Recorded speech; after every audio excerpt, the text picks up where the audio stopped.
ناصر عبد الله لاعب المنتخب المغرب في عام 1994 في كاس العالم في امريكان.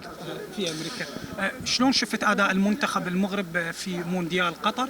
يعني كنت تتصور ان المنتخب المغربي يوصل؟ انا حكيت في التلفزيون العربي، حكيت في بين سبور، حكيت في شادا تي في، حكيت في تيلي ماروك.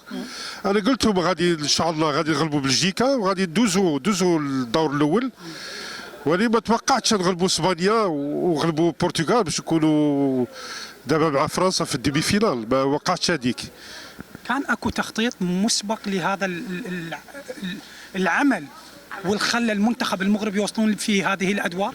لا، المدرب ركراكي، شوف مدرب ركراكي جمع الفريق وجمع فريق قوي.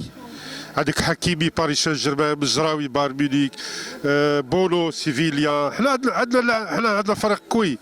يعني حنا ما توقعناش نوصلوا لهذا المستوى هذا. وكلشي الدول العرب معنا، قطر معنا وتونس معنا، كلشي الدول العرب معنا. دابا غير حنايا دابا المشكله اللي عندنا لا غلبنا فرنسا اش غادي نديروا ان شاء الله؟ علاش ما نديروش كاس العالم؟ كتحلموا ان توصلون او تحققون هذا الانجاز؟ لا، دابا حنايا المشكل اللي عندنا قلت لك لازمنا فرنسا. كلشي ممكن، كلشي ممكن. علاش ما ممكنش؟ علاش الدول العرب ولا الدول الافريقيه من حقكم تحلمون؟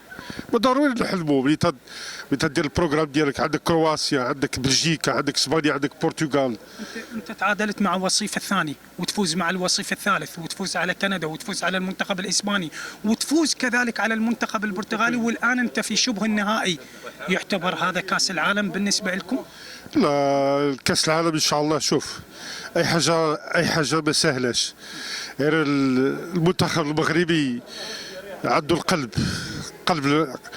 عربي، قلب افريقي، وتيضارب على اي متر تيضارب عليه. وعلاش ما ديرش كاس العالم؟ علاش لا؟